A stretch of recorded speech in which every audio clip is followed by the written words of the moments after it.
Okay, I'm live on YouTube and Facebook now. Okay, just waiting for people to turn up.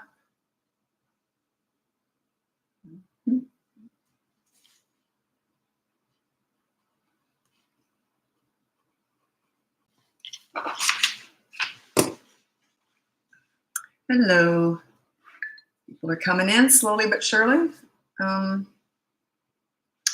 just wanted to check something.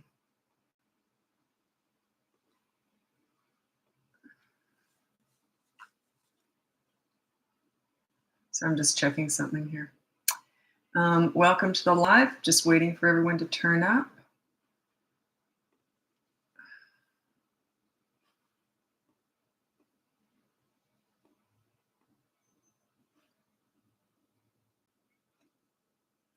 Okay. Sorry, I'm just trying to get something done on my computer here while I'm waiting for everyone to turn up.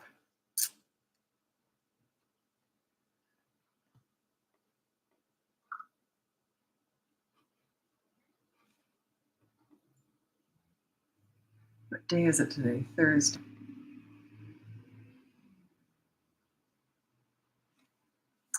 Okay. Okay, here we are. I'm not doing lives as often as I used to. I just don't have time anymore. So yeah, it's either do I continue doing all these lives every day or do I take on an extra client? Because, I mean, I am helping people on the lives, but I'm helping people way more in coaching. It's more intensive. So yeah, it's kind of awkward. But anyway, so I'm still doing lives at least twice a week, usually about 5 times a week. Okay, and I just want to say, I'm on Facebook here. I just want to say thanks for your support. I think I've gained almost 50,000 followers in the last 3 weeks. I don't know what's going on. I have no idea what's going on. But yeah, it's just gangbusters right now on Facebook. It goes like that in different platforms, right? You go like that and then you sort of peter out for a while. Anyway, I just want to say thanks for your support. I really appreciate that. So let's get going with your questions. I'm going to be looking on YouTube also, because that's where I save all my lives. I'm always filming on YouTube while I'm doing a live, and I go from Facebook to Instagram to TikTok if you're new here. And if you are new here, you can check out the link above. That's got my free behavior board, my mini toddler courses, my big boot camp course. I've still got those group sessions going on the boot camp course, so it's not too late to get in on that, because all the previous ones are actually on the course now. So it's just an added bonus right now. Just sort of a one-off thing I'm doing. And then coaching, you can look into that. If I'm not answering your emails about coaching, it just means I'm not taking anyone new on right now. So, but anyway, and you're in a queue, so you'll get, I'll look at your email in sort of in order. Okay, so let's go here. I don't quite know what you mean. This is someone on YouTube. Say, struggling in dealing with temper week 2. Do I just ignore it? Gets more quick. Oh, so they're getting worse in week 2? Yeah, that's really normal, because they're like, wait a minute, you're trying to be in charge. I've been in charge. Yeah, they usually get worse before they get better. They're fighting to get the old you back. They're fighting to get their control. So just keep going. 3 to 6 weeks is when you really notice the change.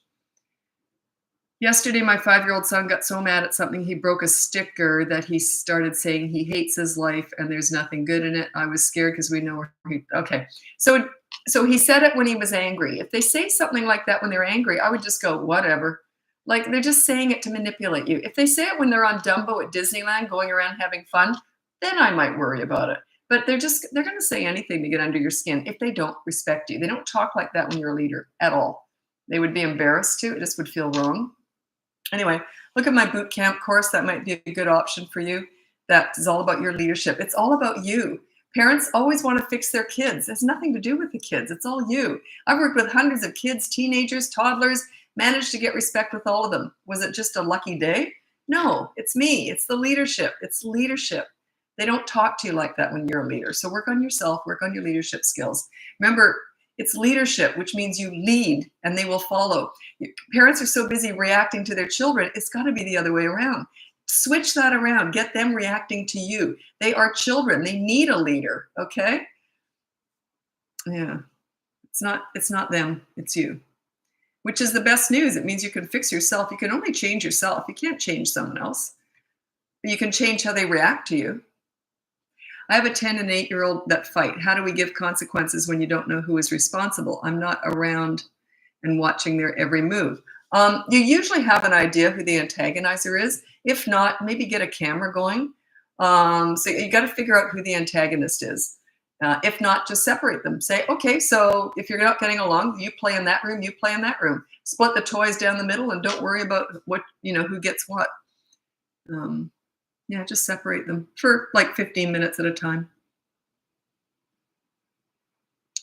Having less time this week for bonding, I see the effect. He's more annoying. Yeah, I really don't teach discipline. Well, I mean, I do, but that's not what I'm all about. It's all about connecting and bonding with your kids. When they feel that you're connected with them and you enter their world, to show them respect, right? And you also discipline is part of respect. Respect your children enough to teach them right from wrong and hold them accountable if they make a poor choice.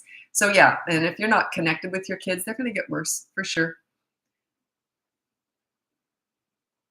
Tips for connecting when you're not in the mood to play with their toys. You can just sit on the floor. Even if you're in the vicinity, like so long as you're on the floor with them, don't just sit up at a table drinking coffee and yeah, that's okay.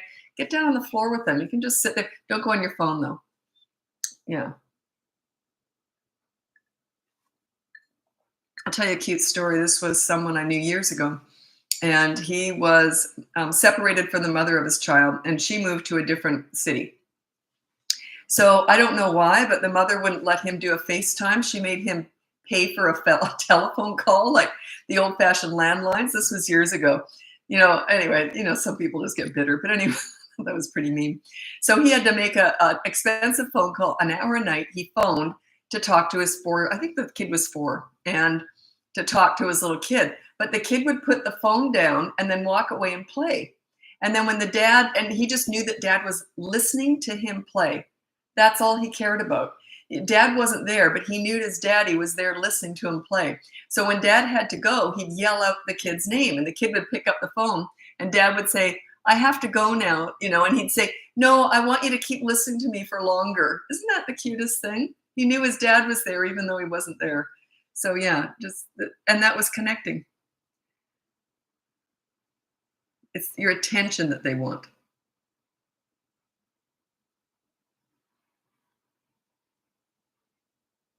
Okay.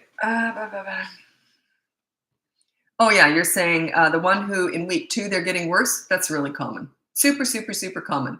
The first week is often the honeymoon week because they get to punish you too. You're on that board too, right? And then the second week they're going, wait a minute, I'm not so thrilled with this anymore. Then they fight to get the old you back. They see it as temporary. Just keep going forward, moving forward, moving forward. When I'm coaching people, I usually say within about week 3, session 3 is when they start to see results. Session 1's for me. What I mean is I'm going to set up a board for you, or if you're working with toddlers, I'm going to learn a lot in how you went in session 1. Then session 2, we tweak things. And then by session 3, you'll start to see results. Because they've had 3 weeks of you being consistent or semi-consistent anyway. What are the weeks you're talking about? Okay, I have a course called the Boot Camp course, 3 to 12 years old. It's all about you and your leadership. So it's 5 weeks. First week, you have a behavior board. Second week, a new behavior board. Third week, now you've got 3 behavior boards. Then you go off the behavior board and you do in-the-moment discipline. And it's all based on connecting with your kids, giving respect to get respect. And I teach leadership, okay? So if you're new here, I'm Lisa, welcome. Got a lot of new people. Facebook's just booming right now. I don't know why, just the way it goes. So anyway, yeah, just check out the boot camp course, or even in my coaching. My coaching's 5 weeks. I can't always take people on in coaching, but I always try and point people towards the course anyway. It's a lot less money than coaching, but if you're really next level, or if you've got teenagers and you're in crisis and there's abuse and horrible stuff going on with your teenagers, that's coaching. I specialize in teen crisis work. But if it's just 3 to 12 years old, you're just dealing with all the normal stuff everyone else is. Your kids are driving you nuts. They're disrespectful. You're not consistent. That's the course, the boot camp course. Under that, I have a few courses. They're niche courses for toddlers. So anything under 3 or over 12, that would be coaching. How do you handle a 14-year-old who refuses to do her chores, especially her room? And when she does do, it's not even close to being clean. She tells me she did her best when I know she can do about it. You know what? I'm going to give her a pass on this. When my kids were teenagers, I gave them the gift of a dirty room. I only had 2 rules. Well, kind of 3. They didn't have devices in their room, no food, and no dirty laundry in their room because I didn't want it smelling and I didn't want them locked in their room all day. So, or all night, you see. So, yeah, that was it. But yeah, I kind of gave, and I'm a real fuss fart. If you've been watching me for a while, you probably already figured that out because I talk about it a lot. I'm more of a minimalist and I'm extremely fussy. But teenagers, you got to give something, right? So yeah, maybe you're just too demanding of her. Give her the gift of a messy room. I would. And then say, I'm going to go in once a month and clean it. Like I did that. I'd say, I'm going to go in once a month and clean it.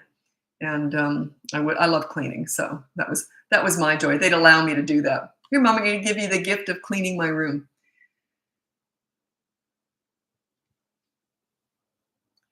Okay, I've been in therapy. Is this Melissa? Is that a continuation? Oh, yeah. Question. My oldest boy, 7-year-old, picks on his 4-year-old sis constantly. Any recommendations? I've been in therapy with him for 3 years for social emotional development, and I feel like we've outgrown that and need something more. If you've been in therapy with him for 3 years and it hasn't improved, I can't give you an easy answer. I don't know what's going on. I'd have to assess that. If you want coaching, you can send me an email. If I don't answer your email, it just means I'm not taking clients on, but you'll be in a queue. I'll answer you in order when I'm able to take on new clients. That's why I'm not doing as many lives right now. I made the choice to take on more clients and do less lives because I can really serve people better by doing the coaching. Yeah.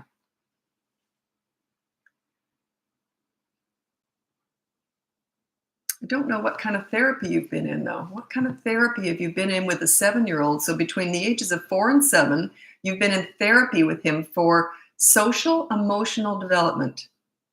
I have no idea what that means. No idea. Check out my boot camp course. See if it might be for you. Check that out. I've got the group coaching going on with that right now, so you can still get in on that. And a lot of my clients have had their kids in therapy. And I love therapy. I think it's great. But, it's not what I am.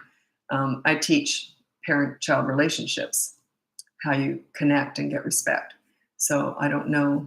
I'm confused by that. Why would he still picks on his sister all the time? There's got to be something else going on. Okay.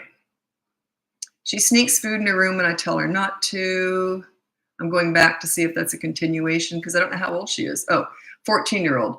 Oh, okay. You got to get respect. She doesn't respect you. That's all. Check out, I'm going to read my top 3 tips for parent. Give her the gift of a dirty or messy room. Give her that first. You got to give before you get, by the way, with teenagers. They're my favorite age because I know how to deal with them. But anyway, if you don't, they can be very adult. So, they just happen to be my favorite age. Everyone goes, really? Okay. And when I quit coaching one day, because I'm old now, right? When I quit coaching one day, I'll probably always do teen crisis work. You know why? Because it is my specialty, but also not many people do it. So I kind of almost feel obligated. How could I? There's not many people who specialize in teen crisis work. But yeah, I happen to love it. It's challenging, but I love it. Okay, now this are my top 3 tips for parenting teenagers. And these are just general tips. Hopefully something will help. I think I think all of these might help you, actually. Okay, number 1, you listen to understand and show empathy. You don't listen to gather information to lecture with. If they want your advice, they'll ask for it. So use these more than you use this. Eventually, they'll start to trust you and start to tell you everything. That's the idea behind that. And anyway, number 2, you negotiate pretty much everything. Hey, I want you to clean up your room. What do you want from me? Well, I want you to do that. No, let's go back and forth. Okay, you don't have to clean up your room, but you can do that. I would definitely negotiate the room stuff if it was that important to you. So you negotiate whatever you can. You're not going to negotiate everything, but you negotiate, as much as you possibly can. Number 3, this kind of pertains to you, especially, I think. Oh, no, the first 2 are important too. The last one is don't sweat the small stuff. Is a dirty room big or small? Work on your relationship first, and then you've got more negotiating power. So yeah, work on your relationship first. Check out the behavior board. You can start there. Call it family law, karma chart, accountability chart with teenagers. Don't call it a behavior board with teenagers. You're on that too, by the way. And ask her advice. What do you want my role to be? Everyone has a role of consequence. Say, what do you want my role to be? She'll probably say, get off my back. And then say, ooh, that's way too hard for me. So, kind of use humor with this stuff too. Anyway, if you want to work with me, you'd have to send me an email. And right now I've got a big lineup of people wanting coaching. So I don't know. I don't know what to say there. I do have a few clients finishing up next week, so maybe I'll be able to take more people on.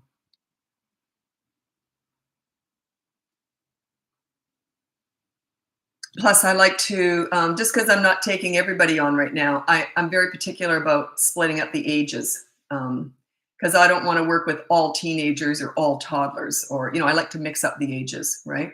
So, and if you've got a 3 to 12-year-old, I always try and steer you into that boot camp course. It's pretty intensive. Has pretty much everything in there, unless you're dealing with crisis or abuse or trauma, that would be coaching. But yeah.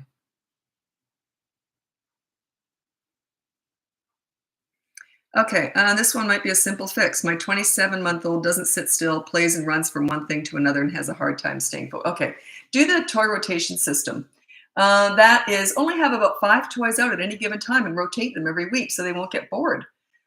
Maybe you've got too much overstimulation, too much going on. Can you imagine if you went to a classroom and they threw everything in the middle of the classroom and said to the kids, "Have at it"? Would they focus? No, they'd all be like, ah. So no, it teaches them to focus when they've only got one thing or a few things to look at. And then also, when you're rotating toys, they haven't seen those other toys for a while. So when those come out, they look at them almost like they're new. What's interesting too is my kids only did a toy rotation once every 3 months or so. We were out and about a lot, so anyway, then they'd see all these new toys. They were older and they would play with them differently. So even though they were the same old toys, they were 3 months older and they would play with them differently. So yeah, get a toy rotation system going. I'm going to read out my top 5 tips for parenting toddlers. That's toy rotations in there. Number 1 is child-proof your home so you never have to say no. That's really just managing the environment to make your life easier. Number 2 is set up a toy rotation system so they're never bored. Number 3 is when you want to connect with a toddler is under the age of 3, by the way. When you want to connect with a toddler, you enter their world. Watch how they play and join in. You don't expect them to find their inner adult. Don't take them to the nail salon. You find your inner child. Go to the park and roll down the hill with them, okay? They start to look at you differently. They just do. Sorry. Number 4, stop with the mini therapy sessions when you're disciplining a toddler. They're not about words, they're about actions. Just a sec.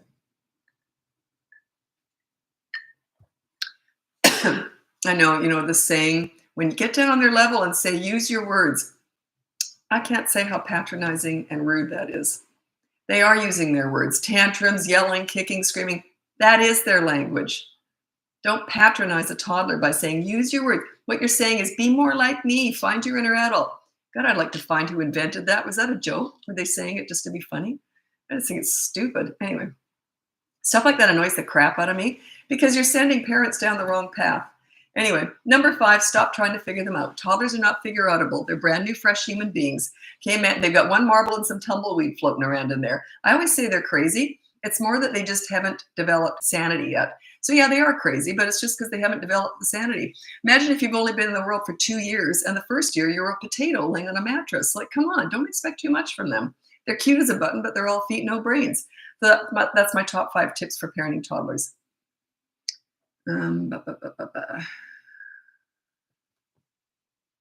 What do I do when my 3-year-old screams no and yells at me? What would I do? I would go, whatever, and then just go about my business. Who cares if they say no? Don't worry about that. Don't worry about attitude. It says they don't respect you, by the way. If they respect you, they don't talk like that. Work on your leadership skills, and that will go away. The attitude is organic. It happens organically once you learn how to be a leader. You don't correct their attitude. You correct your leadership. And then the attitude, they'll respect you. They would be embarrassed. My kids would never have talked to me like that. Like it would just be, they would be embarrassed because they looked up to me. I was a leader. Why would they say that to me? They don't talk like that to a leader. So mad because we had fun together. I was a leader. I knew how to take care of business. I knew how to guide them into making good choices. So it made them feel safe. It made them feel happy.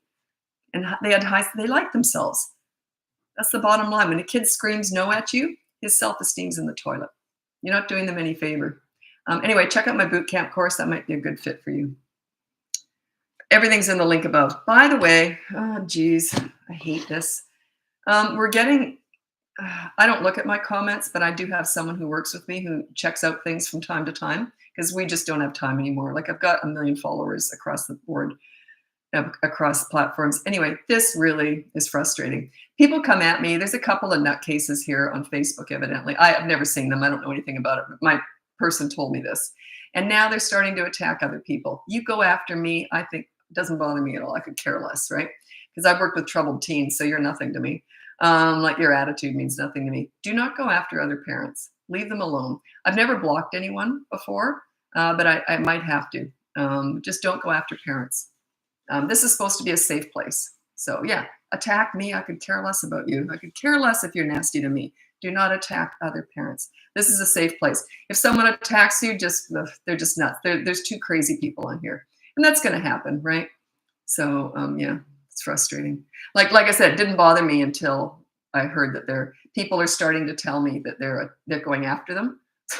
As soon as a parent shows vulnerability, talks about their problems, these people are going after them. Just ignore them. They're just idiots. No, my 7-year-old is not in therapy. Okay, well, who's in therapy? What was the therapy? You're in, I don't understand that. Okay. What was the 3 years of therapy? Who was in therapy?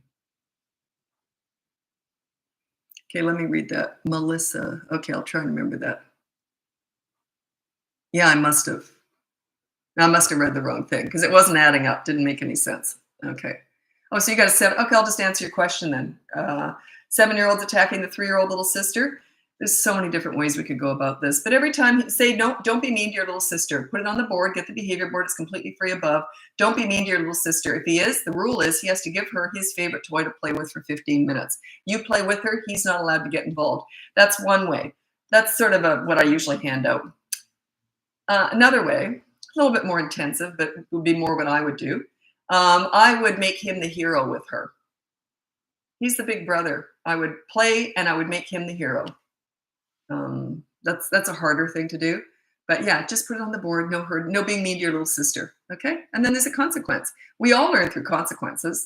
That's, like, let's say you never had to pay your taxes. Would you maybe not pay your taxes? What happens if you don't? There's a consequence, right? You see, life is full of consequences.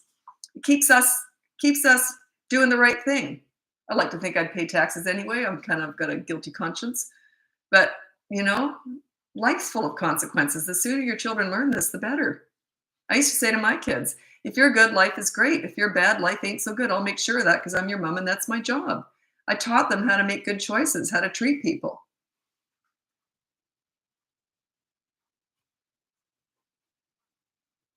By the way, most of the questions here about toddlers, but I do specialize in teenagers. So feel free to ask about older kids.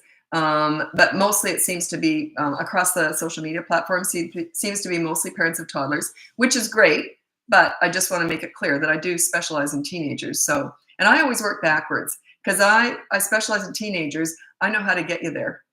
I know how to make those years easy for you.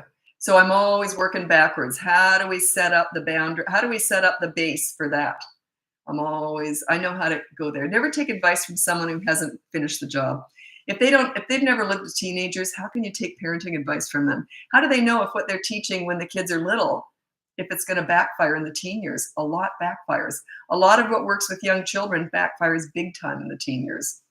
So if you don't know teenagers, don't take advice from someone who hasn't finished the job and doesn't understand teenagers. Also, don't take advice from someone who hasn't worked with tons of kids outside of their own family. They might just have easy kids. This is heavily experience-based. A huge portion of my clients are teachers, principals, child psychologists. Parenting is different from everything else. I couldn't do their jobs, and they struggle with parenting too. It's not that they are struggling more than anybody else, but people who have child development degrees and work with kids want to get it right with their own kids. So they're more learners. They really want to get this right and figure it out. You understand that. So it's not that they're struggling more. It's just that they are more inclined to look for help. But it is experience-based.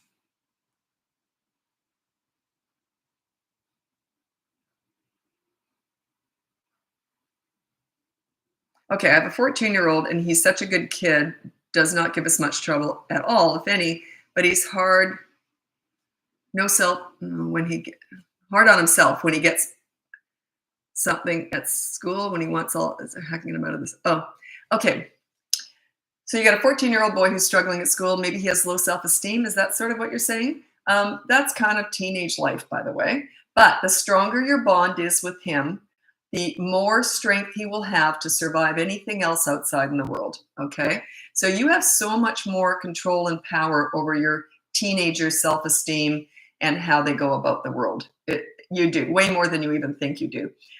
So what I would do is work on your connection with him. I'll tell you how I connected with my son. We were like best buddies, like girlfriends, really. We talked about everything. He was 14, and I remember, this was the weirdest thing. I remember this like it was yesterday.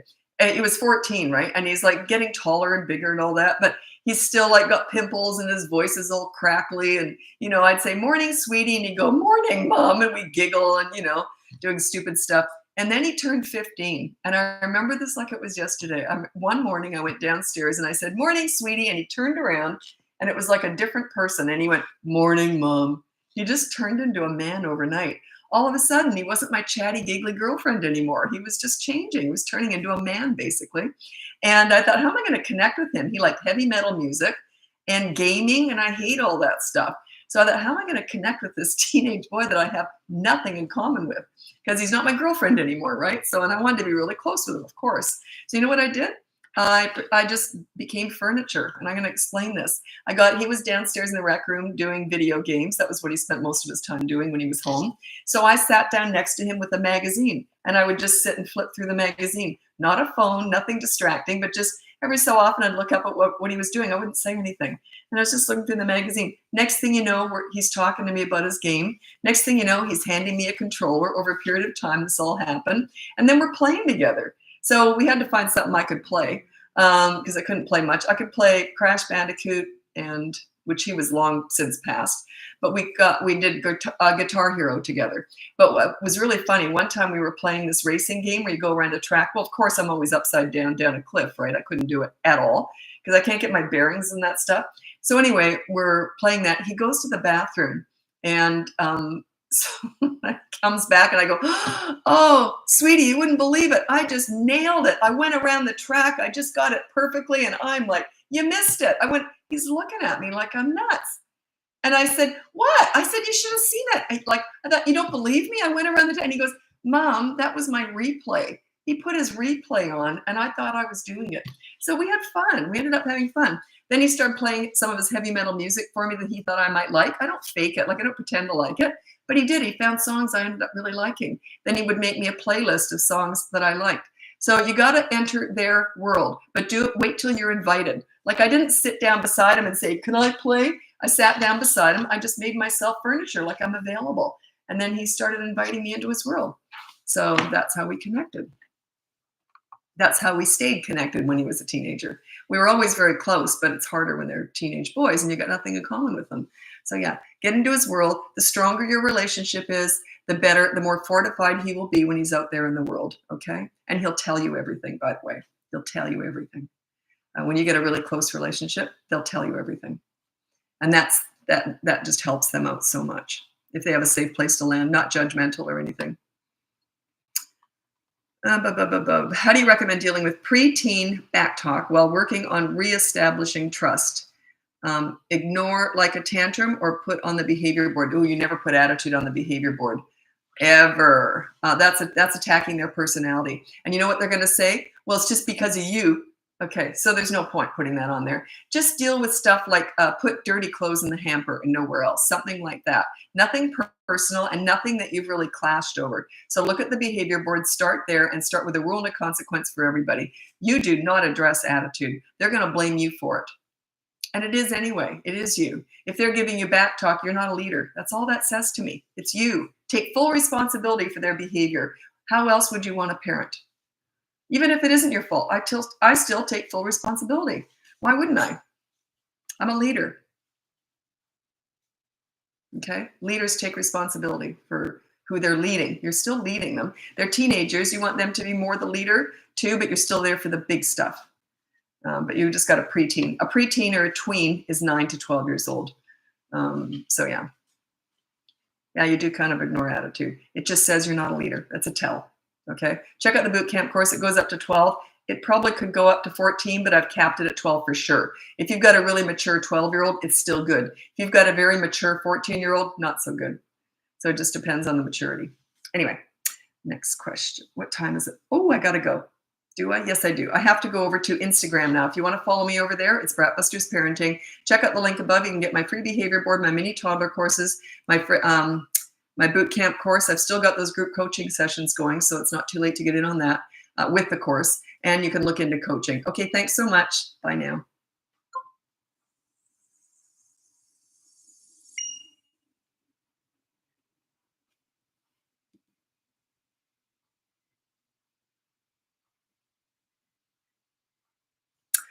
Whew, I'm not even late. I'm usually late because I get caught up in what I'm saying. That was close. Right on time.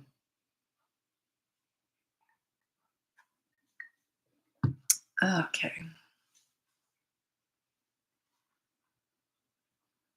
Okay, you got a question for a friend. Oh, first of all, I'm going to put down Felicia. How do we deal with a 9-year-old boy lying and stealing? Put down on the behavior board, no lying and stealing, because they're sort of the same thing. It's dishonesty. And there's a consequence. You don't shame them for it. Just say, look, if you lie or steal, we'll decide when you've done that. Okay. Well, if you lie or steal, here's the consequence. Don't shame them for it. If you shame them for it, this stuff doesn't work. Just say, yeah, you shouldn't be doing that. So here's the consequence if you choose to do that. Check out the behavior board. You might want to check out the boot camp course. Anyway, by the way, if you're new here, my name's Lisa. I'm a parenting coach. If you check out the link above, you can get my free behavior board, my mini toddler courses, my big boot camp course. I've still got the group coaching sessions going every Saturday afternoon. It's live with me, Q&A, just in the course, and then you can look into coaching. If I'm not answering your coaching emails, it's because I'm not taking on new clients, but you're in a lineup. I'll get to you in order. But I've got to mix up ages too. So anyway, okay. Now this one is question for a friend. This is on YouTube. Who can't be on right now. Okay, twin boys, 2-year-olds taking off clothes and diapers, and also going potty in spots through the house. That's a hard one to answer because I need to know why on earth they're able to do that without the parents seeing that. Like I would intervene right away. I don't know why they're getting away with that.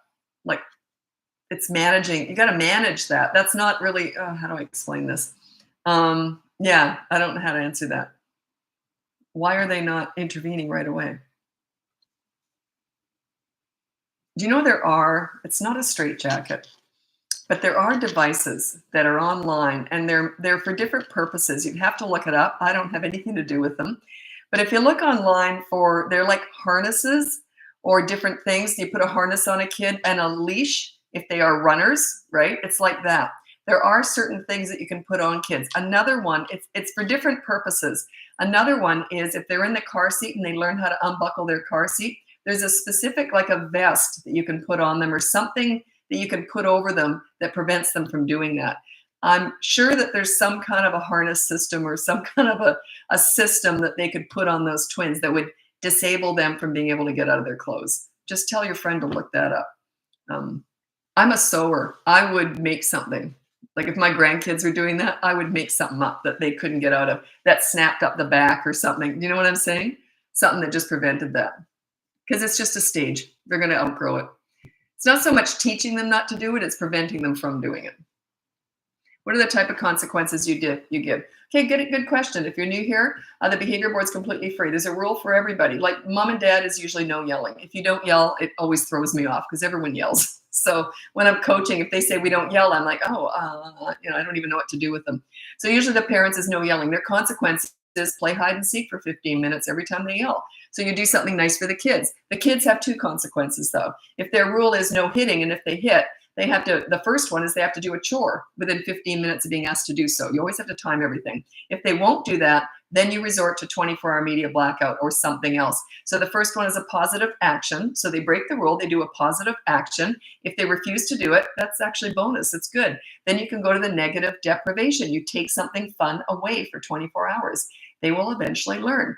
Wait a minute, if I do something bad's going to happen to me. They connect it after a while. They start to learn that. You got to be consistent. It's like we're all like that, If we went out and just slapped people in the street, wouldn't we get hit or arrested or something? Like, if you do something bad, karma, I believe in karma. I used to tell my kids, what you put out, you get back. May not always be equal every single day, but eventually in life it will be. I live by that, whether or not it's true. I don't know. I think kind of you get back what you put out.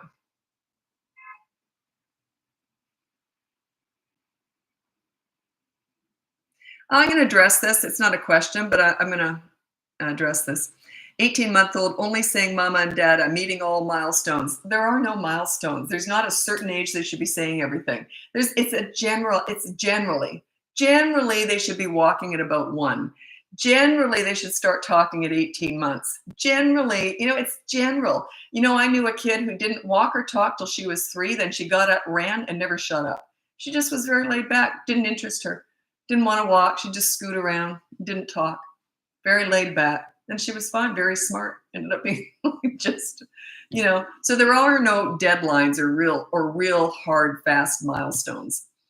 Oh, do I want to tell this story? No. I've told it before, but it's such a long one. Anyway, never mind. Okay. It's about how I got a baby nurse fired for bullying moms. Do you know some people, I won't tell the whole story, but she was famous in our neighborhood. We used to have baby nurses, and they weighed your kids and talked about milestones with you. It was just this little, like in a pharmacy. You turn up and you get your baby weighed. They can get their shots there. They tell you what they measure them. They do milestones.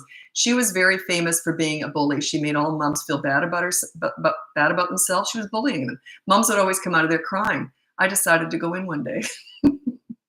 Very confident mother. And thank God my son had a tantrum in front of her. Well, she basically told me he was retarded, basically. That's what she was saying to me. And I got her fired. So it's great. I hate bullying, especially you bully young moms, I'm going to come after you. You're so vulnerable when you're a new, inexperienced young mom. You're so vulnerable. And imagine being in the medical field and picking on young moms. Anyway, I got her fired. Wasn't it great? It was just the last straw. There's lots of people that complained about her. I was just the last one. It was great. Hate bullies. Okay. I like this. What do we do if something isn't on the board? Panic in the moment? Oh, absolutely. No. You just realize that it's just the only symbol of your new leadership is that board. Everything else is like, yeah, panic. Do whatever you were doing before. Do not take those consequences and apply them to other things. That it's just that board. What happens is the first week, the kids won't really pick up. They're not going to really improve until 2-3 weeks in usually. They'll start to get it. But it's just you. It's getting you organized and getting you focused on one rule and the rules and the consequences. You've got 3 different boards by the end of 3 weeks. You don't go past that. So it's just a teaching tool for you, and that's your only focus. What happens is once you start getting respect with those boards, all the other bad behaviors start to go away. At the very most, you might say, and don't overuse it, you might say, I'll tell you what, I didn't like that. That might be on the board next week. Okay? You can do it like that. But they will start to connect leadership with that board, and then eventually you got 3 of them, and you're making it work if you're following through. It doesn't matter if people are breaking rules or not, so long as you're making the consequences happen.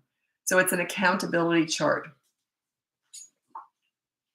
So it's working if you're following through.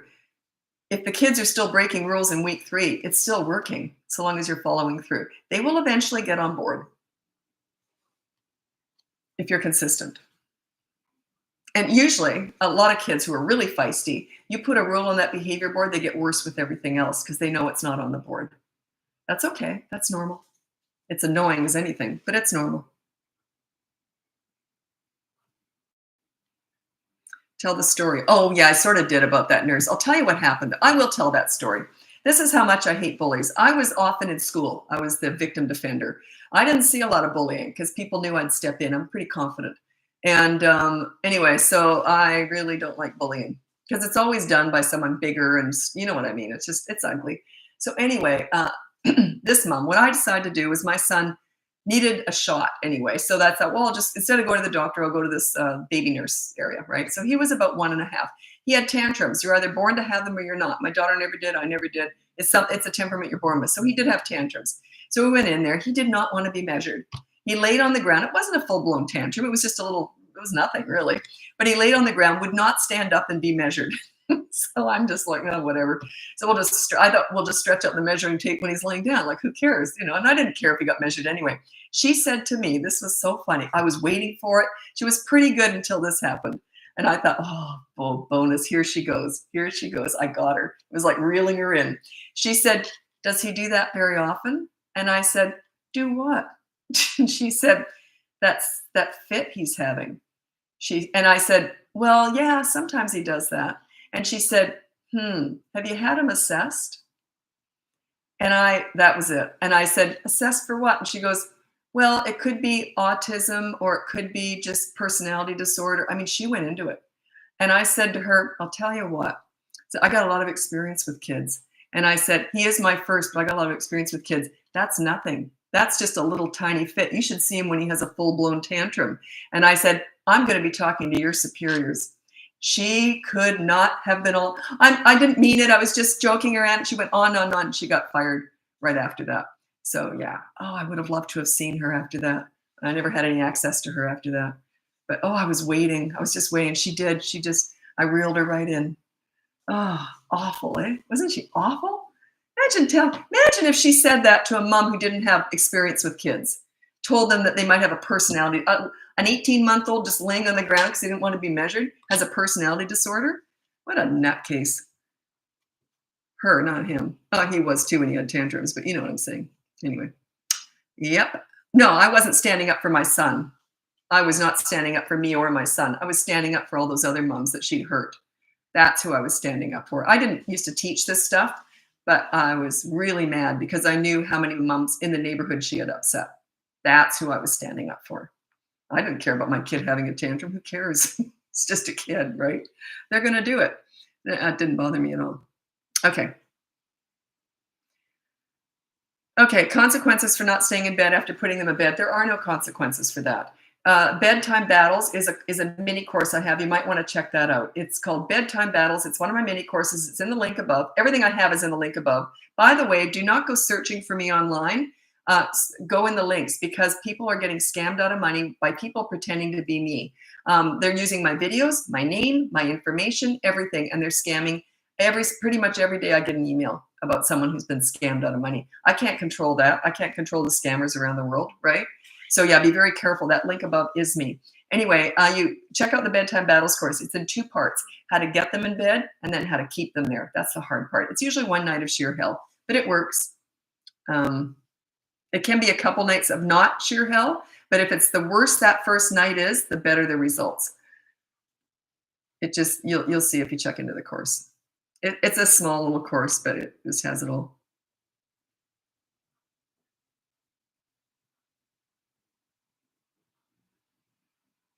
Oh, my son says, "Don't say that," in response to being asked or told something. How do we communicate he can't control what others say? You don't. You just, if he said that, if a kid said to me, "Don't say that," I'd go, "Whatever." And then I'd just go about my business. I would give it no weight whatsoever. None. There's no way I would do a mini therapy session discussing that. It's pointless. Pointless. When do you start using the behavior board? 3 years old, not before that. I have someone going through my boot camp course right now, and they started it when I first came out with it. I think last June I invented that boot camp course.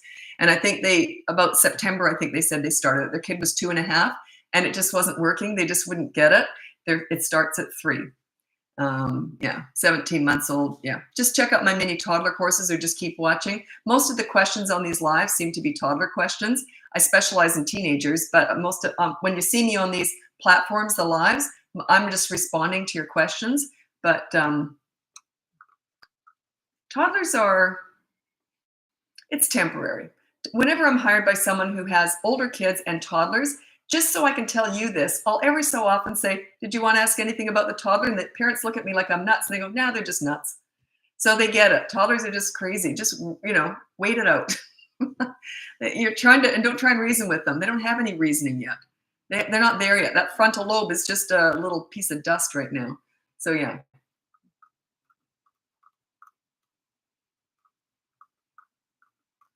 This is, every so often I like to throw in some information. This one is, oh, thank God tonight. Let me check. Just a sec. Let me just double check something. I've got a client appointment at 6. I just want to check who it is. I think it might be the one I talked to. Yes, it is. Okay. I have a client who sent me an email between sessions. Is this okay? It's so good. And I want to name this method after them because they came up with this, the way she worded it and everything. It was just beautiful. If you're watching, I can't say your name or anything. But anyway, I want to ask her permission. Can I name it after her? This method. So, I get a lot of ideas from clients. I can't think of everything. It was so cute. So yeah, I'm talking to her at 6, so I'm going to talk about that. But anyway, it kind of ties into something here. Yeah. Okay. This is so weird, but hear me out. Teach your kids to never be proud of their gifts, but be proud of their actions. What I mean by that is, I'll give you an example. My son was born gifted, and my daughter was born, she was quite the little beauty. She had long blonde hair. She was gorgeous. She got attention everywhere we went. And I taught them to never be proud of those two things because they're just luck. Be proud of how you treat people, what you do, your actions.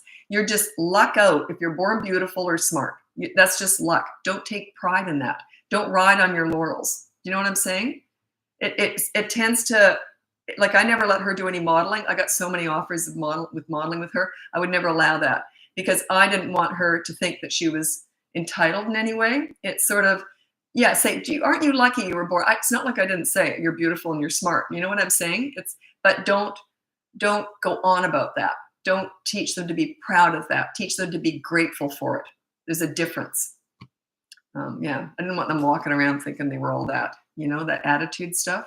So it's kind of a weird concept, but it was important to me, and it's something I just want people to think about. Another one that comes up, that it's just one of those things that I like to bring up, and a lot of stuff I talk about in coaching that I don't discuss on here because I'm responding to your questions, right? Anyway, another thing is most parents overpraise and underplay. Praise is okay, but it doesn't get you anything. It's very rare that praise gets good behavior. Let's say you have a 5-year-old and you say to him, you're wonderful, you're smart, you're beautiful, I love you, you're so special, you can do anything in the whole world. Okay, I'm going to go do the dishes now. Look at his face. He's like this. Now say to that same kid, hey, what are you doing? Can I play too? His face is like this. Their love language is play, not praise. Play with them more. You can praise them as much as you want, but don't overpraise and underplay. Their love language is play, not compliments, not praise. Does that make sense? Okay. What age do you recommend starting with the board? It starts at 3. What time is it? Okay, good. Oops, I got to scoot ahead because I don't want people come and go, and I don't want to answer questions if people have already left. Okay, I just don't know what to do when my 3-year-old daughter says, no, I want to do it, and we are running behind she says, no, well, what is it? I don't know what she's doing or what she's not doing. Sally, yeah, I'll try and check that out.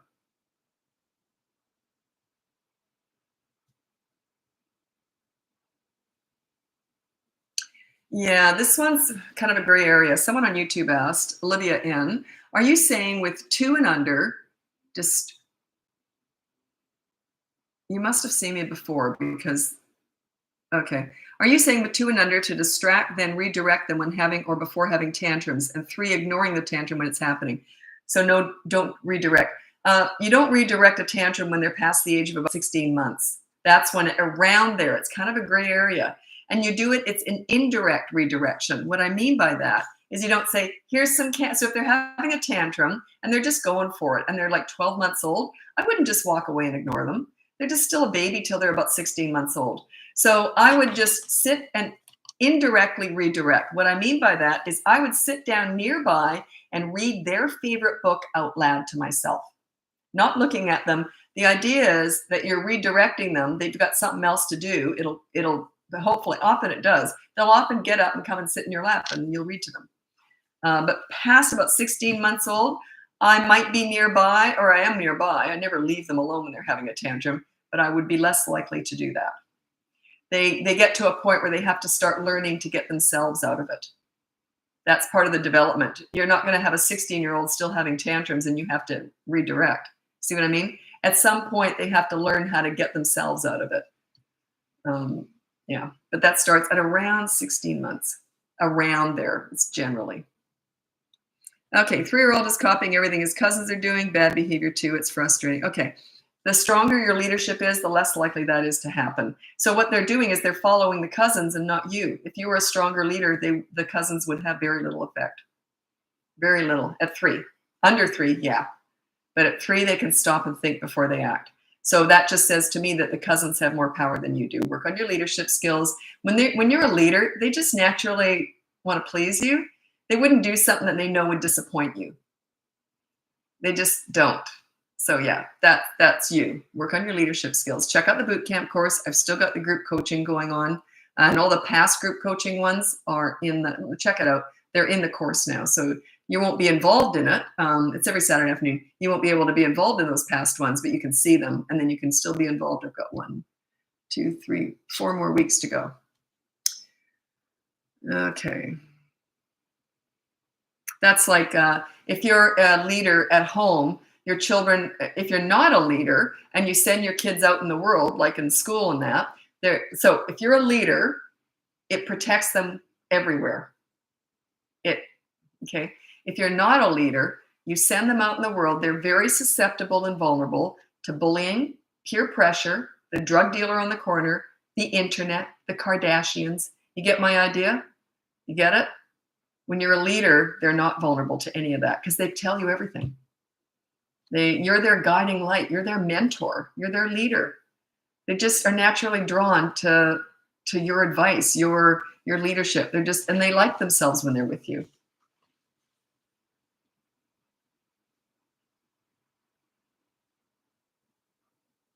She wants to buckle herself. Okay, that was that same parent. I just don't know what to do when the 3-year-old daughter says, no, I want to do it, and we are running behind. The problem is, okay, I know what the problem is. Do you sometimes let her buckle herself, and then sometimes you don't? You're inconsistent? She doesn't understand that. So sometimes you can buckle yourself, but right now you can't. You're actually setting yourself, you're doing it to her. So yeah, sometimes you can do that, sometimes you can't. It's your inconsistency that's causing the problem. So don't ever let her buckle. You see what I'm saying? I just had that with a client yesterday or today, I can't remember. Say, well, sometimes I let them do that, but then other times I can't. And I don't understand why they have a temper tantrum when they can't. I'm like, well, you just taught them how to do that. You just taught them to have a temper tantrum because inconsistencies are mixed messages and they don't understand that. It's not fair. And like my kids knew that when we went grocery shopping, they sat in that trolley. And I had a little goodie bag that they had every time they went grocery shopping. I never once ever let them walk beside the trolley. And I also never let them help. Because if you let a kid help, here's the paper towels and they throw them in the back. Here's the whatever, the apples or the potatoes and they throw them in the back. Then you've got eggs and you say, no, I'm going to do it. They're going to have a tantrum because they don't understand why they can't put eggs in the back. You did that to them. You see what I'm saying? If you don't want them to help with everything, don't let them help with anything. If you don't want them to ever walk beside the shopping cart, don't ever let them walk beside the shopping cart. When they're little, they don't understand exceptions. So yeah, you set her up to fail, is what I'm saying. Does that make sense?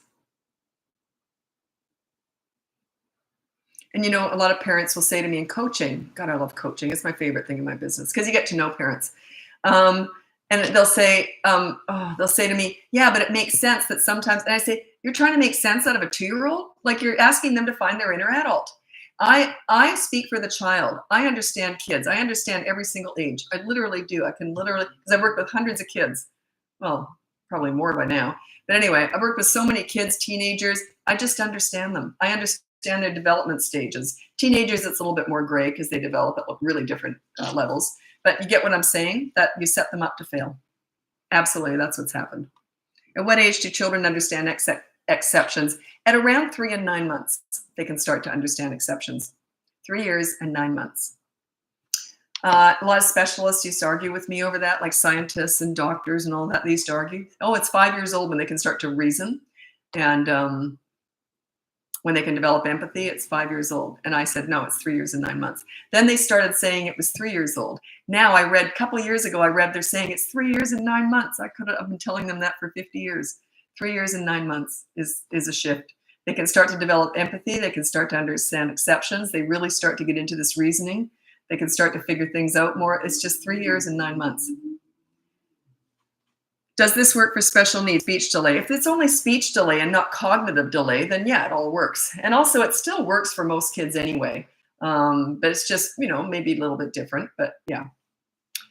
Okay. Love your help. You give it all. Makes sense hearing it. Yeah. And someone said to me, oh, this was a while ago. Someone said, "Oh boy, you got a bad comment on there." So I get lots of hate, right? And I said, I'm not here to be popular. I could give a crap. I'm horrible at all that political stuff, like being. I don't care if you like me. If I'm helping you, that's gold. Imagine having a business. Imagine spending every day helping people. Imagine every single day someone says to me, "You've helped me. You've helped me and my kids. I'm enjoying them every single day." What a gift, eh? So yeah, I'm not here to be liked. I'm here to help. I'm here to I must admit, it's kind of an ego thing. When people tell me that I've helped them, it just makes me feel fantastic. So it's all for me, really. It's all about me, really. But yeah, I don't care if you like me, you hate me, whatever. If I'm getting results for you and I'm making you enjoy your children more and they're more respectful and you're more respectful to them, it's gold. I've had a good day.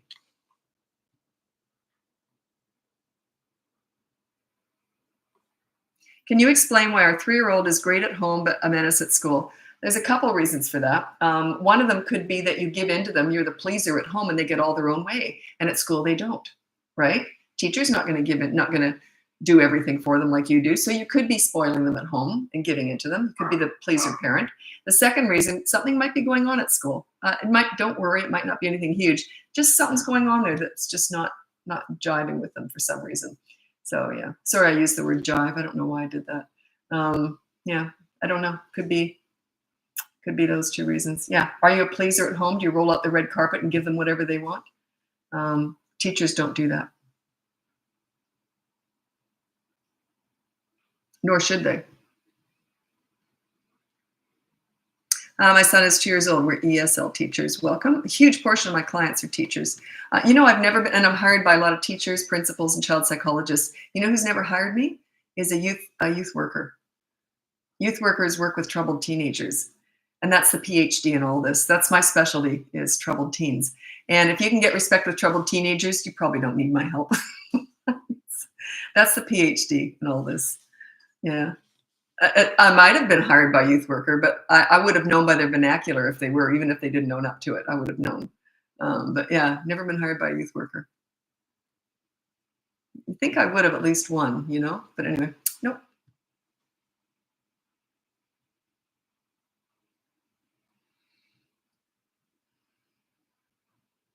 Oh, what time is it? Oh, phew. I'm always running late. Thank God I'm not. Okay. I'm going to be moving over to TikTok soon. How would you handle teenager cutting yourself? That's self-harming. You'd have to hire me for that. I can't answer that. You'd have to hire me. We work on your relationship and then we find out what's behind the cutting. When did it start? What were they doing? Were they doing other stuff when they were younger? Or were they that way inclined? Or is it a brand new thing? What's going on at school, their social life? You'd have to do coaching, and you can put in the subject line, I would give you priority over other parents if it's self-harming or anything like that. So put coaching, self-harming. If you want to hire me, check out coaching first. Don't just send me an email before you looked at coaching first and decide if you want to do that. And then, I take crisis stuff first. That's sort of more crisis department. Anyway, I'm going to be going over to TikTok now. If you want to join me over there, it's Bratbusters Parenting. And look at the link above. All my stuff's up there. A whole bunch of people every single day are getting scammed out of money by people pretending to be me. They're using my videos, my pictures, my name, my information, everything. So I can't control scammers around the world, right? And then they change all their emails and everything every single day. So they're professional scam artists. And they see I've got a following online now, so they're after me, and they're after my clients. So it's really frustrating, but there's nothing I can do about that. So just be careful. The link above is me. All the links in my social media platforms are me, and certainly on a live, it's me. Like, this is me. So it's because I'm answering your questions, right? So yeah, and so I'm telling you now that link is me. So don't just go searching for me. If you see a picture, it might not be me. And my website is bratbusters.com. It's not Bratbuster. It's not bratbusters.net.ca. It's bratbusters.com. Anyway, and there's actually websites out there that look just like mine, evidently. Isn't that awful? Anyway, nothing I can do. Scammers are out there. So thanks so much for joining me. Check out the link above for all my services. That is me. It's not scammers. So anyway, thanks so much. And I'm heading over to TikTok right now. Bye now.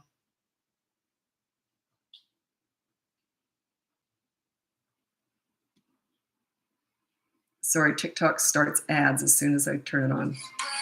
There we go. Got rid of it. Okay. Just started doing that in the last month. So as soon as you open TikTok, they run an ad. And fair enough. It's just I try and get rid of it really quick because I don't want it turning up on my recording.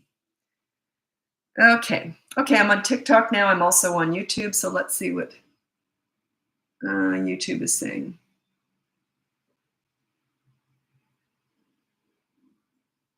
Okay. What about this is from Fifth House Venus. What about if the parent is struggling with playing with their kids? Coming into my 8-year-old's world is hard to get out of my adult mind and have fun. Okay, this is common. Parents say, what if I don't like playing with my kids? I had a client, and I always get permission to share this stuff, but I never use names, obviously. So Donna Smith said, there's no Donna Smith, so I'm not using names. Anyway, a client about a year ago, I think, never really played with her kid. Like it just wasn't something that she'd done. I think the kid, I don't know how old he was, 6 or 8 or something.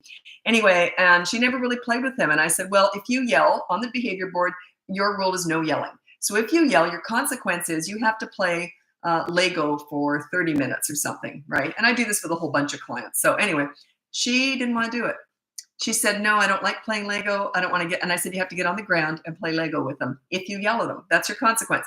And you have to yell at them. Like you have to break the rule to show him how the behavior board works, right? Show him that you're accountable. So anyway, so she did it. Next week, she was really struggling. So the following week, she turns up in a coaching session and she's all smiles. And she goes, I didn't play Lego for 30 minutes. And I'm like, oh God, no. I was so upset. And then she says, I played for 3.5 hours. She'd never really played with her son before, and he ended up crawling into her lap. And while they were playing, he kept nuzzling her with his head, like against her chin. And that was the start of a whole bunch of things started to change. His behavior improved, his attitude changed. He wasn't back talking anymore. You see? So yeah, even if you don't enjoy the playing, you might enjoy the connection with your kid. Oh my God, I love coaching. It's my absolute favorite thing to do in my job. Okay.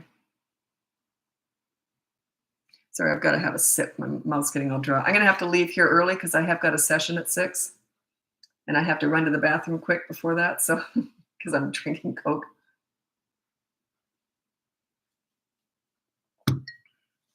Okay.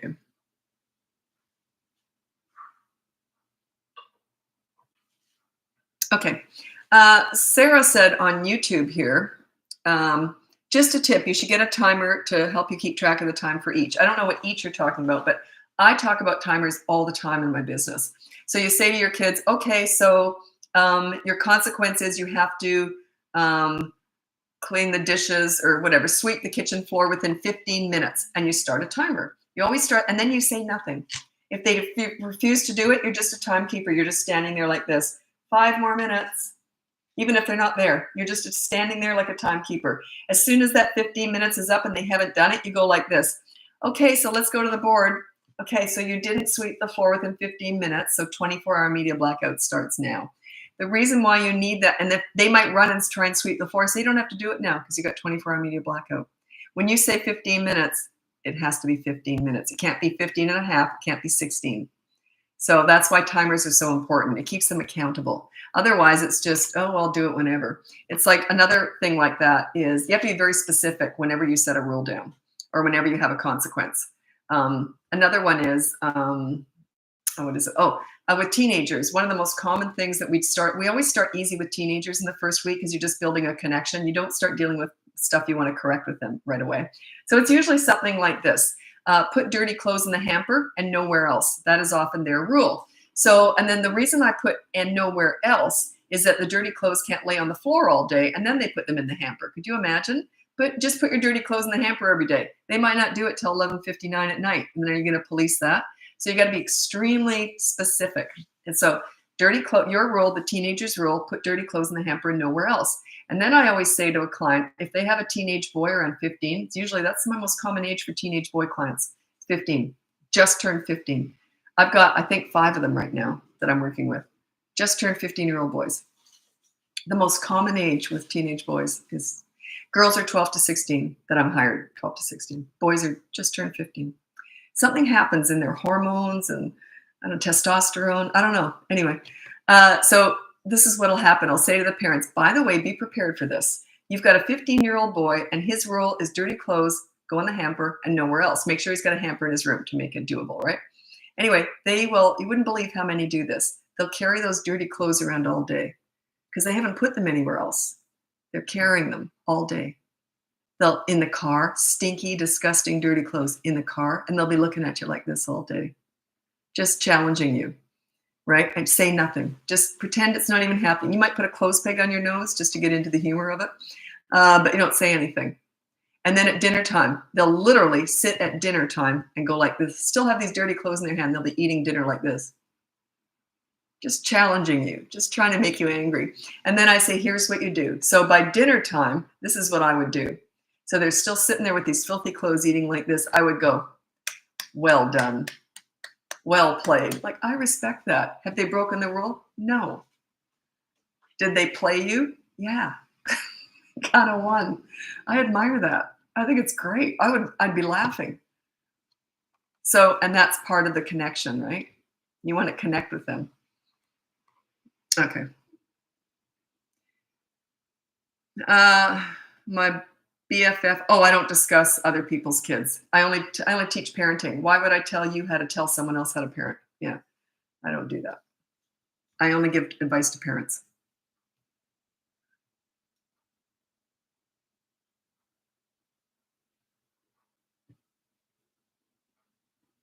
Oh, okay, good question, but I'm going to correct this. My 19-month-old, this is on YouTube, throws tantrums mostly around me. When I try to ignore, he just screams louder, and it's hard to distract him, calm him down. What can I do? You do not distract him or calm him down. He's 19 months old. You completely ignore him. He's going to scream louder to break you down. Just completely ignore him. You ignore the crazy, and then you reward the calm. If filing your nails, do not go on a phone or something. I think that's dismissive and rude. And don't get into a conversation with someone. It's important that he knows you're standing there waiting for that tantrum to finish. You're filing your nails. You're looking at. Do not look at him. Do not talk to him. If he's hitting you, just refrain him. Just push him away and hold him if you have to, just for a minute or two. Let go. And if he does it again, keep doing that. Don't look at him or talk to him. As soon as he's done, say, "Oh, you all done? You want to read a book?"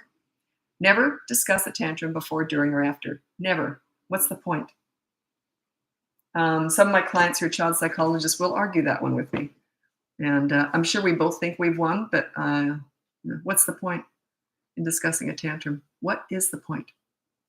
You're trying to shame him? Is discussing it going to prevent another one? God, no. Where you put your attention, where you put your focus is what grows. I deal with bad behavior, but a tantrum is not bad behavior. A tantrum is a loss of emotional control at not getting their own way. That's it. It's not, kids do not tantrum because they feel misunderstood. I don't think anyone's teaching that anymore. That's so outdated. They tantrum when they feel misunderstood. That's garbage. Absolutely ridiculous. If they've got what they want and you don't understand them, they could care less. If they don't get what they want and you still understand them, they're still mad. You see what I mean? Being understood means nothing to a toddler. Nothing. Getting their own way means everything. So yeah, being misunderstood means nothing to them, as long as they get what they want. Yeah, they used to say that years ago. So much stuff used to come out. And then the pleaser parent style came out with the participation awards. Stupidest thing I ever heard of. I thought it was a joke when I first heard it. What, you get an award just for turning up? I was just grocery shopping earlier. No one handed me an award. I turned up.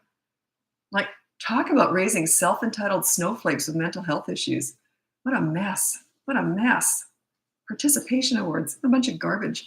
Anyway, I remember I used to have a column in the newspaper, right? Back when all that old-fashioned stuff was in, I used to do a lot of TV, radio, and newspaper stuff, and years ago. And I did an article on this because there was a story about some American mom who was suing the school for not giving her child a participation award on sports day. That child never even turned up. But she was suing the school for not sending a participation award home. Kid didn't even participate. So anyway, it got so crazy, I wrote a big article on that. And I got a lot of hate for that. which, I love that stuff because I'm shaking things up. Anyway, I don't think I'd get the hate for that anymore, or would I? Maybe I should write another award. Maybe I should write something else on that. Yeah, participation awards. What a bunch of crap. God, I couldn't believe that when I heard it. And then the whole pleaser parent style started coming in. Roll out the red carpet. You talk about their big feelings and big emotions. And, heaven forbid anything should be difficult. Make everything fun for them. Go in and tell the teacher what your child likes and have them singled out because they're entitled. They're special. Tell them they can do anything in this world and everyone should roll out the red carpet for them. Yeah, you're just raising a mess. It's just a disaster. They'll never respect you or anybody or themselves. It's a total disaster.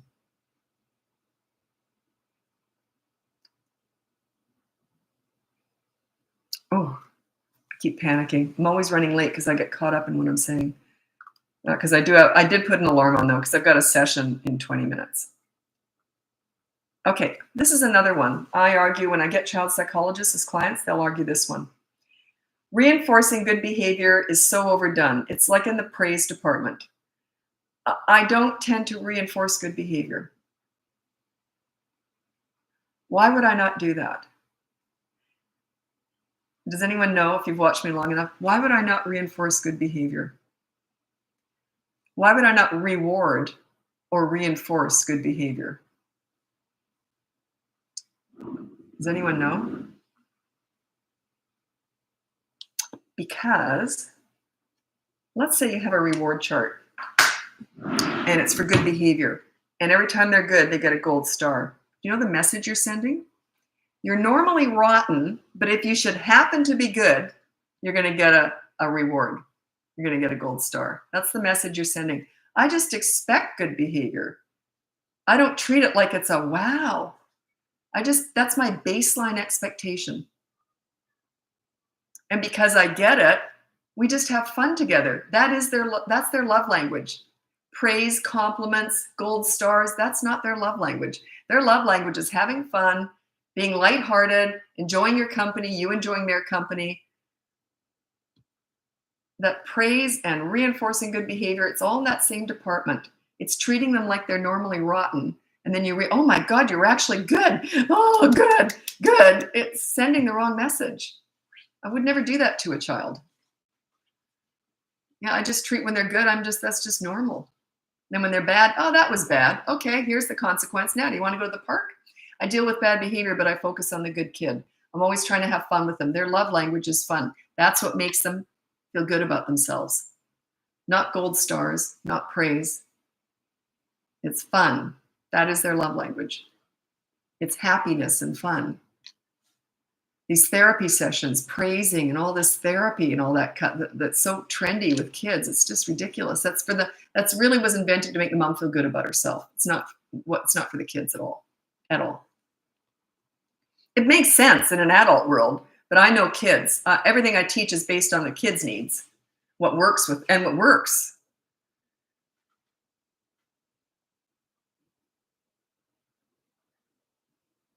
Lisa, I've just started following. Where are you based? Well, most of my clients are nowhere near where I live. Thank God, because I hate walking down the street and getting recognized. I just hate it. And you know when it's happened too. You can see it. So yeah, even at my gym now it happens. Anyway, yeah, I'm in Vancouver. Most of my clients are nowhere near here. But I used to do a lot of work. I used to do a lot of like local TV and radio and that, and everyone knew who I was here, or a lot of people knew who I was, and I didn't like it. Yeah, I don't like it. Some people recognize me. Same people recognize me. You definitely see it coming. Yeah, you can tell when they recognize you. Yeah, it just makes me uncomfortable. Okay. Baseline expectation. Yeah, baseline. Yeah, that's just, I go on about how I feel about kids though. That's the difference. There's nothing wrong with tons of love, praise and compliments and rewards. That's different. But the love, I'm always touching kids. I'm very affectionate with kids. I'm very demonstrative. I'm very, you're great fun. I'm loving this. This is fun. What do you want to do now? That makes them feel good.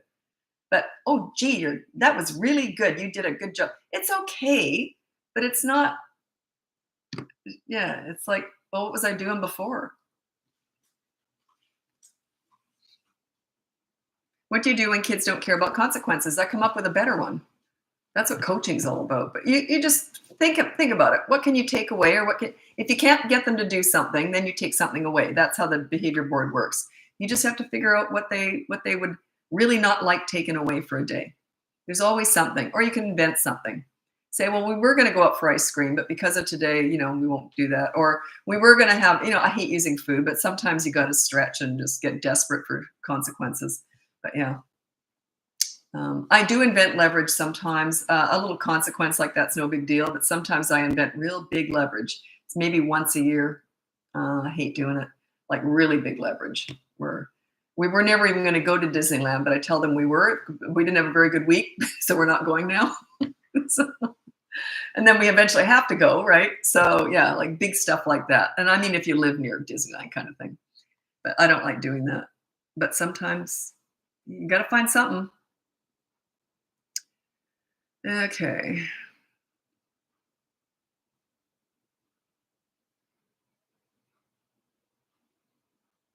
Oh, I know. I know why I was going to say why I don't like being recognized, especially at the gym. I wouldn't say I'm gym bitch, but I like my machines when you know what I mean? Like I feel like I have to be nice at the gym if someone knows who I am. I'm at the gym. I'm brutal in there. Like I'm there to work out every day, and I don't want to have to be nice. You sort of feel like you have to act like you're nice if people know who you are, but then I don't think you'd think that anyway. I'm certainly normal. Yeah, I don't want to have to pretend to be all nice and parent coachy. It's funny. Yeah, I'd rather be able to. I want to be able to be gym bitch. I was on that machine. Hands off. Okay. Ooh. Okay, I'm gonna have to get going soon.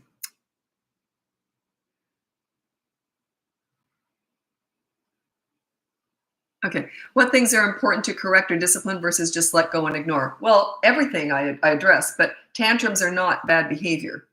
Okay, they're just a loss of emotional control and not getting their own way. That's why it's pretty much the only thing I ignore. Oh, and attitude. Like if they're saying snotty stuff, I just go, whatever. And then I just ignore them. But yeah, attitude and tantrums, they're kind of both in the same department. That stuff I ignore. It'll happen organically. It improves organically once you're a leader. But if they're doing something bad, like an action, I never let that go. But when you're first starting out, I'm level 10 with what I teach. I don't let anything go. But when you're first starting out, you pick your battles. One per week. Week 2, now you got 2. Week 3, now you got 3 battles, 3 rules, 1 per kid, right? And they can all be the same if they're close in age. It's easier if they're all the same rule and consequence. Anyway, I got to get going. I've got a coaching session and I've been drinking some Diet Coke, so I have to go to the washroom before the session. So I have to get going. And thanks so much for joining me. If you look at the link above, you can see my free behavior board, my mini toddler courses, my big boot camp course. I've still got the group coaching going with that if you want to check it out. And my coaching. I can't take everyone on. If I'm not answering your coaching emails, it's just because I'm not taking on new clients. But you're in a lineup, and I do kind of mix it up because I will take crisis clients first. If you're in crisis, you'll take top priority, or a past client, obviously, because they often rehire me for different things. So anyway, check that out. And also be very careful. Just go to the links in my social media platforms. Someone, I think, has taken over my Twitter account. I'm not sure. I don't use it. And I just got a notice that someone has changed the email on there. So I think they might have confiscated my Twitter. I'm not sure about that. I'll look into it. So don't even look for me on Twitter. I'm not on there anyway. I was, but I never used it really. So, but if you see me here doing lives on Facebook, Instagram and TikTok and YouTube, that is me. Just go to that link because people are getting scammed out of money by people who are using my platforms. They're using my name, my videos, my information, and it's not me.